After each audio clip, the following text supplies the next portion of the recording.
मैं किसके हाथों में अपना लहू तलाश करूं, मैं किसके हाथों में अपना लहू तलाश करूं कि सारे शहर ने पहने हैं दास्तान, कि सारे शहर ने पहने हैं दास्तान। अस्सलाम वालेकुम, मैं हूं आपकी मेज़बान सबी अर्श और हमेशा की तरह देती हूँ दुआ। खुश रहें, आबाद रहें, अपनों के साथ रहें, एक दूसरे का ख्याल रखें और ख़ास तौर पे अपने वालिदैन का, जो अल्लाह पाक का बहुत ही कीमती तोहफ़ा। इस दुआ के साथ, इस दुआ के साथ और साथ में इस दुआ के साथ कि अल्लाह पाक आपको उन तमाम शर से महफूज रखे जो आपको तबाह व बर्बाद करने के सबब बन रहे। गुड मॉर्निंग विद सभी, वीनस टेलीविजन पे इस वक्त आप लाइव ट्रांसमिशन देख रहे हैं। नाज़रीन, इंसान अगर बेहिस हो जाए ना, वो सफाकी के उस मयार पर चला जाए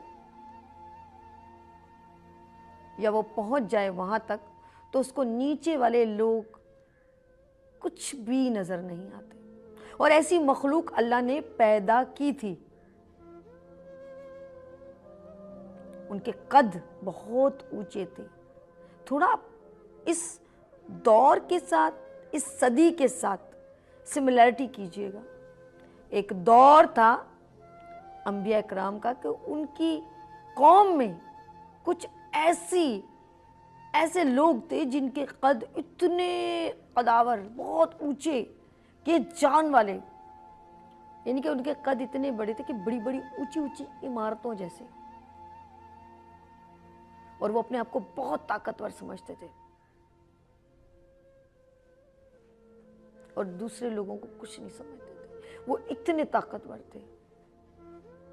मेरे अल्फाज में कुछ आगे पीछे हो जाए तो नाराज ना होइएगा, गलती मुझसे भी हो सकती है, लेकिन शुक्र है ये वो गलती नहीं है जो प्री प्लान है, जिससे किसी की मैं तकलीफ का सबब बन जाऊं और उसकी जिंदगी बर्बाद हो जाए। अल्लाह मुझे माफ करे। वो अपने आप को, शायद मैं ये कहूँगी कि वाकई में अपने आप को खुदा समझते थे कि हम जो चाहें खा सकते हैं, हमें कुछ नहीं होगा, हमारी ताकत इतनी ज़्यादा है, हम बहुत ज़्यादा पावरफुल हैं, हम बहुत ज़्यादा पावरफुल हैं। अल्लाह पाक ने ऐसी ऐसी कौम को निस्तो नाबूद कर दिया। बड़े आए बड़े चले गए, फिरौन, शादाद, नमरूद, यजीद। हम उन लोगों को अभी भी याद करते हैं। लूत अलैहिस्सलाम की कौम, दाऊद अलैहिस्सलाम की कौम, नूह अलैहिस्सलाम की कौम, ये सब कुरान में मौजूद है। मैं कहीं गलत हूं तो मुझे सही कर दीजिएगा। नंबर स्क्रीन पर चल रहा है। कहते हैं कि कुछ कोइंसिडेंट हो जाते हैं और कुछ बिहाइंड प्लानिंग की जाती है। हमारे मुल्क का एक स्ट्रक्चर है पाकिस्तान का। आज मैं पाकिस्तान की बात कर रही हूं, मैं ब्लेम नहीं कर रही हूं, मैं रियलिटी बात करूंगी, बिल्कुल रियलिटी। मुझे किसी को ब्लेम नहीं करना। मैं कौन होती हूं ब्लेम करने वाली? मेरी क्या औकात है मैं ब्लेम करूं? इधर देखती हूं तो मेरी आवाम, इधर देखती हूं तो मेरी हुकूमत। अब हर कोई एक दूसरे पे छींटा डाल रहा है कि आप जिम्मेदार, आप जिम्मेदार। आज इस शो में हु इज रिस्पॉन्सिबल, कौन जिम्मेदार है? क्योंकि मैं ये कहूं कि थोड़े दिन पहले बिलावल भुट्टो ने ये कहा था कि अब हम टेक्नोलॉजी के इस दौर में, ऐसा है, वैसा हो रहा है, वैसा हो जाएगा, और अब हमारा मुकाबला किसी सूबे से नहीं बल्कि दुनिया से है। तो अब मेरा दिल कर रहा है कि मैं डूब के मर जाऊं। मैं आम अवाम हूं, हमारी अवाम डूब के मर जाए। मार्केट तो यहाँ पर बहुत सारी है, जैनब मार्केट है, लाइट हाउस है, वहाँ पर तो मेरे ख्याल में कोई रखे हुए भी इंतजामात भी नहीं है। लेकिन क्यों? मिलीनियम में आग लगी, बुझा दी उन्होंने, आरजे मॉल में आग लगी और बल्दिया में आग लगी। थोड़ा सा समझने की कोशिश करें आप लोग।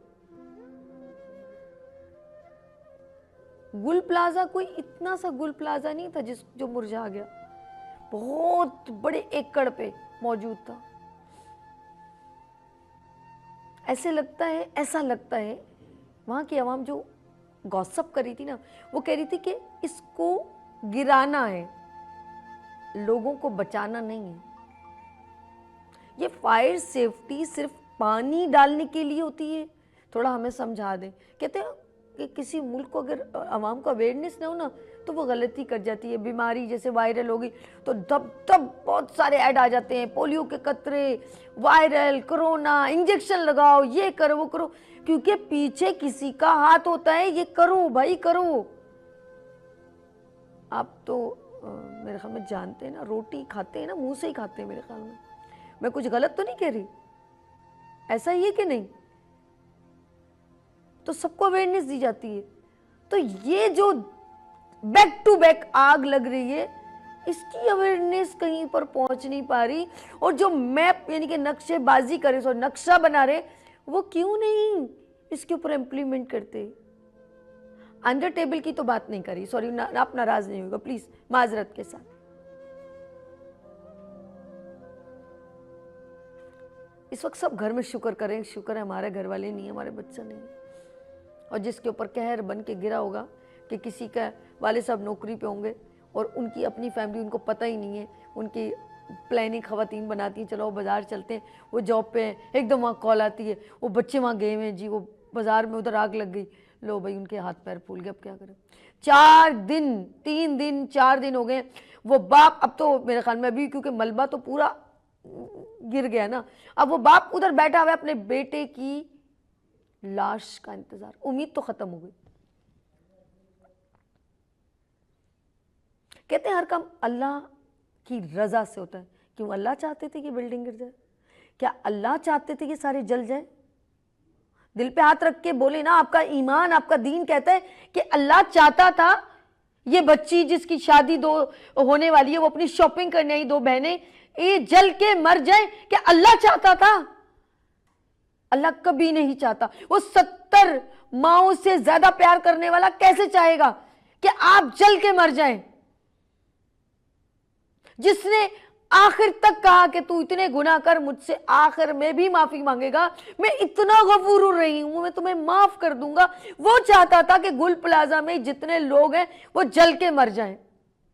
वाह वाह तेरा ईमान, वाह तेरा दीन। ये जो सोचते हैं, मैं उनके साथ हरगिज नहीं हूं, इस बात पर बिल्कुल भी मैं एग्री नहीं हूं।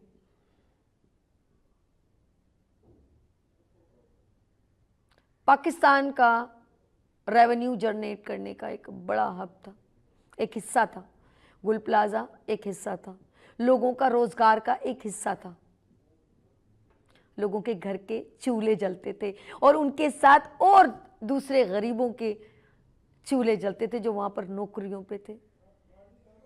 एक घर के 5 अफराद वहां पर जल के मर गए, राख हो गए। नाज़रीन, खुदा का खौफ नहीं है इनके दिलों में, बहुत कुछ कर सकते थे। एक दुकान नहीं थी, इतने बड़े एकड़ पे था, एक साइड दुकान पे आग लगी थी, किसी दूसरी साइड पर जाके उसकी दीवार को तोड़ के, उसकी ग्रिलिंग को तोड़ के आप रास्ता बना लेते कि लोगों की वहां पे जानें बच जाती। आज वो ही जो उम्मीद से थे, आज उनको पोटलियों में डाल कर लाया जा रहा है, उनकी गठड़ियां बनी हुई हैं। इंसान थे, खुदा का खौफ खत्म हो गया। कुछ सामान थोड़ी था, कपड़े की पोटलियां थोड़ी थी, गोश्त के टुकड़े और अपने जली हुई लाशों को उठा के पोटलियों में डाल के दे रहे। कौन सी कौम हो तुम लोग, या कौन सी अवाम हो, कौन से हुक्मरान हो तुम लोग यार? कौन सी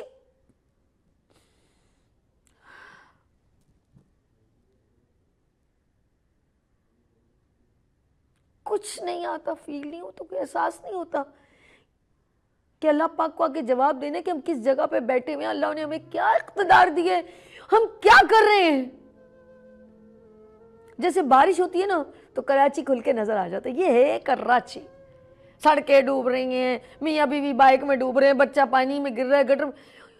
मैं उस औरत को कहती हूँ जिसका बच्चा गटर में गिरा ना, बहन अब तसल्ली कर लो, सोच लो, जो इन जलते हुए को नहीं बचा सकते तुम्हारे बच्चे को भी नहीं बचा, अब तुम पूरी तसल्ली कर लो। जो हम समझा रहे थे ना आपको, अब आप तसल्ली कर लो। जो अंदर 150 लोग थे और कितने लोग मर के पूरी बिल्डिंग को उन्होंने गिराने पे फोकस किया, तो तुम्हारा बच्चा मर गया, तुम तसल्ली कर लो। और हाँ, वो जो प्रेग्नेंट खातून थी ना, डंपर के नीचे आ गई, बहन तसल्ली कर लो, उनके हस्बैंड भी तसल्ली करे, दोनों मर गए, अब उनकी रूहें तसल्ली कर लें, इनको नहीं बचा सके तो आपकी भी कुछ औकात नहीं है।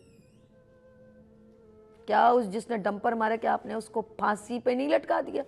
या जिसने नस्लत टावर का अप्रूवल किया, क्या आपने उसको तख्तेदार पे नहीं लटकाया? मैं ऐसे कानून को नहीं मानती।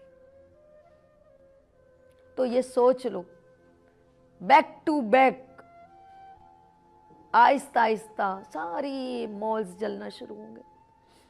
जब बल्दिया जला था तो मुझे वो बंदा ला के दो, वो बंदा बताओ जिसको फांसी लगी थी।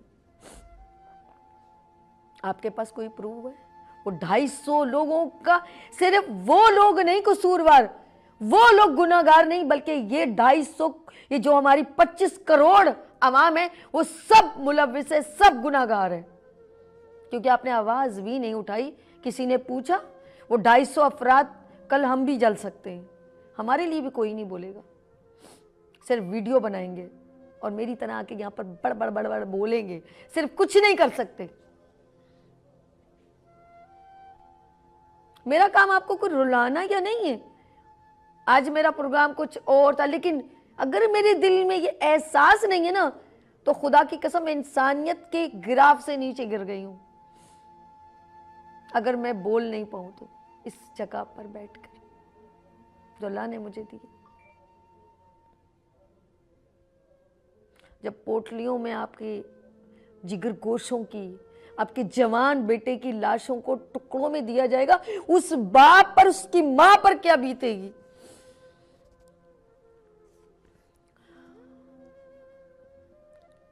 ये कोई जानवर नहीं है कि तिक्का बोटी बन गया है उनका। अंदर घुटन से कोई सब्स्टिट्यूट नहीं, कोई प्लानिंग नहीं है। मुझे फिर मैं समाज में वो जो 16-18 लोग मरे थे ना, वो इस उम्मीद पे थे कि अब कोई बचाएगा। उसके बाद आया जी वो ड्रोन के जरिए, अगर हम किसी को कोई रस्सी पहुंचा दें तो वो बच जाएगा। साला पहले वो इतने घंटे खड़े रहे, तो क्यों नहीं आप किसी हेलीकॉप्टर से बजाते ना? इतना बड़ा वो टावर है, प्लाजा हमारा गुल प्लाजा, ऊपर से पानी फेंकते ना। कभी कहते हैं मशीन नहीं चल रही, कभी बोलते हैं आधा ट्रक है, कभी बोलते हैं पानी नहीं है, कभी क्या बोलते हैं, कभी क्या बोलते हैं, कभी कहते हैं ट्रक नहीं गुजर रहा, कभी कभी बोलते हैं टैंकर नहीं आ रहा, कभी क्या। और वो बेचारे, मैं उसको नहीं भूलूंगी, वो बेचारे क्या करें, वो एम्प्लॉय हैं, उनकी चंद उसकी सैलरी है। वो फुरकान फारूक जो लड़का है, मैं नाम में कुछ गलती हूँ, वो शहीद हो गया, फायर फाइटर। उसका 1.5 साल का बच्चा, उसका क्या कसूर था यार? वो हमारी जानें बचाने के लिए अपनी जानों का नजराना दिया। अगर हुक्मरान हुकूमत वक्त उनको कोई सेफ साइड सूट देती तो बहुत सारे लोग अंदर जो घुटन से मर गए वो नहीं मरते, वो अंदर जाके उनको बचा लेते। सब कुछ हो सकता था, सब कुछ, लेकिन नहीं किया। एक उम्मीद पर वो लोग वहां पर जल के मर गए। और पानी फेंकने पे फोकस, कोई टेक्नोलॉजी नहीं है। मुझे तो लग रहा है हमारे कराची का वो हाल हो गया, राफेल वहां नहीं यहां पर गिर रहे हैं। ऐसा लग रहा है हमारे रोडों का हाल ऐसे, ऐसा लग रहा है अभी कहीं बमबारी हुई है। पूरा कराची एक साथ खोद के रखा हुआ है, कोई निजाम नहीं, कोई सिस्टम नहीं है। और हमारे बड़े बड़े मिनिस्टर कहते हैं ये तो बाहर मुल्क में भी तो ऐसा होता है, आग लगती है।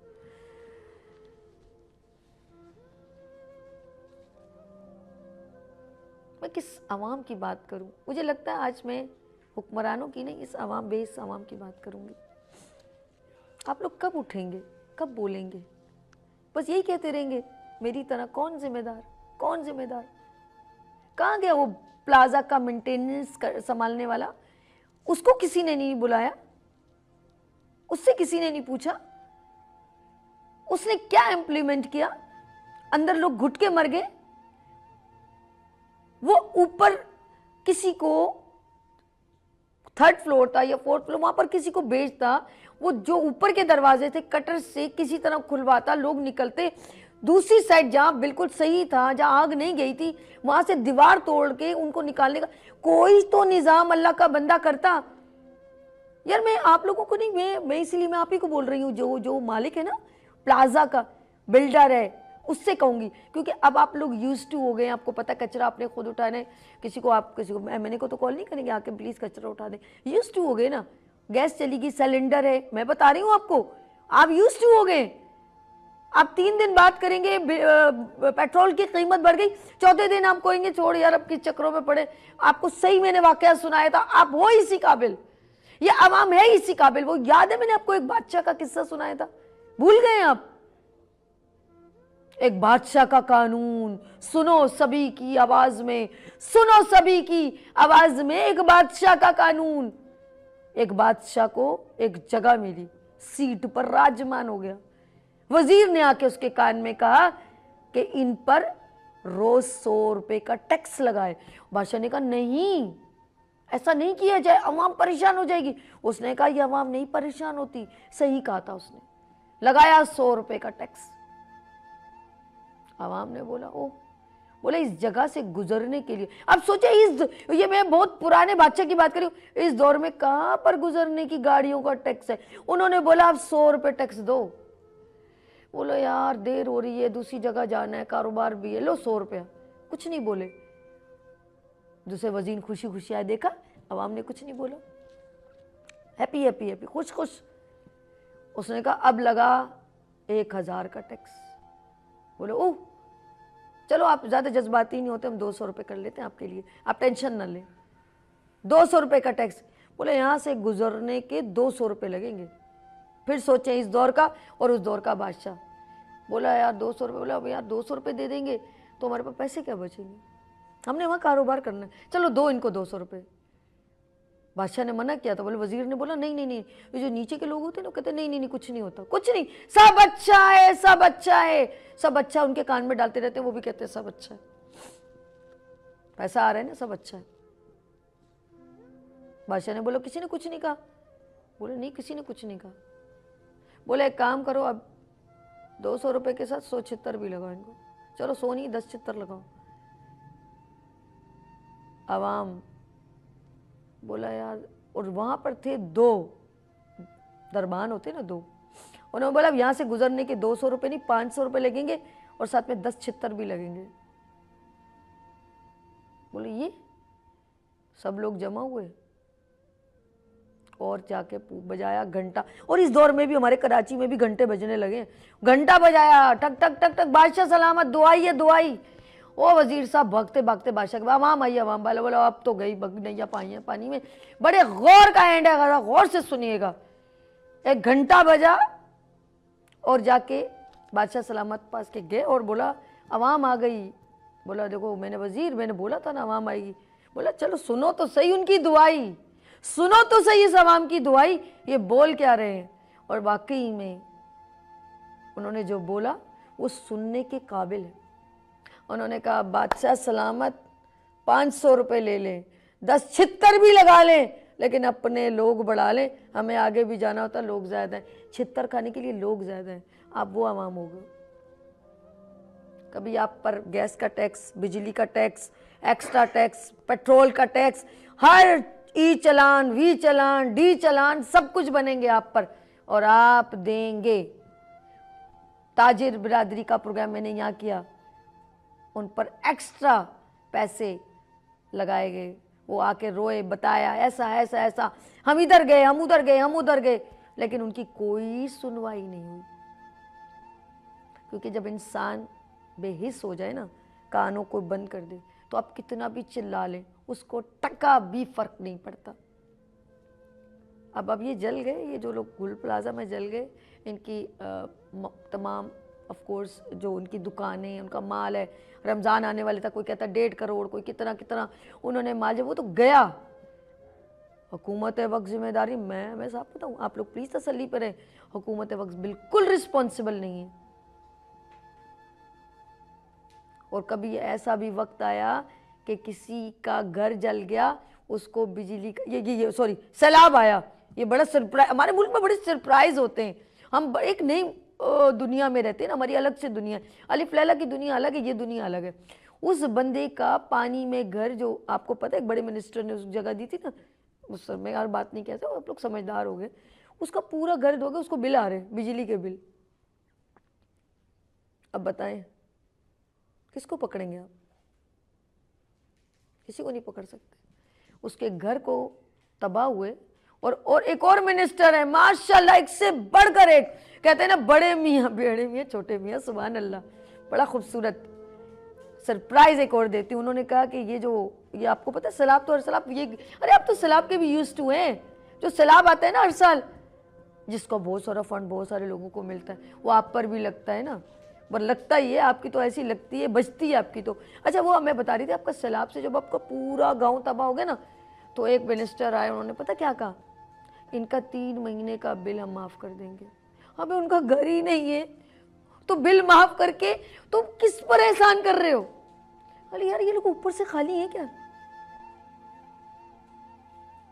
गॉगल्स लगाकर आप आ जाते हैं और आके प्रेस कॉन्फ्रेंस करते हैं, इसे बोलते हैं जले पे नमक छिड़कना।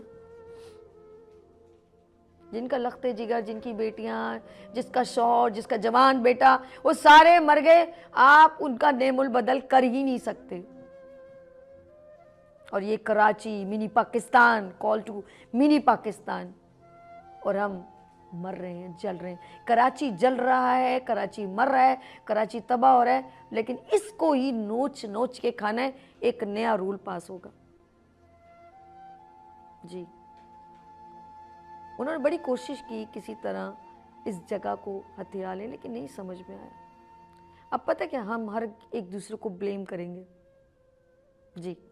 आपको ऐसा उलझा दिया, टेक्निक है। मैं ऐसे रास्ते में सोच रही थी यार ऐसा भी तो हो सकता था, जिसको ये माजरत नाज़रीन प्लीज़, जो लोग सुन रहे हैं ना, आप लोग दिल पे मत लीजिएगा, ऐसे सोच रही थी मैंने, यार ये गुल प्लाजा को ख़त्म ही करना था तो जाने ही ना होती, जाने कुर्बान ना होती, कुछ ऐसा तरीका कर लेते, कुछ ऐसा सिस्टम कर लेते कि भाई जगह ख़त्म। मैं ऐसी बात, जगह ख़त्म करी तो यार लोग निकल जाते तो पीछे स्पार्क हो जाता, ऐसे होता है ना, आप लोग ये तो यूज़ है ना, तो जल जाता तो चलो जानी नुकसान नहीं होता। लेकिन ऐसा माइंड, रियलिटी कैसे नजर आएगी, रियलिटी कैसे पता चलेगी? एक दुकान में अगली पूरा मॉल मिनटों में जल गया, रियलिटी आपको धोखे में।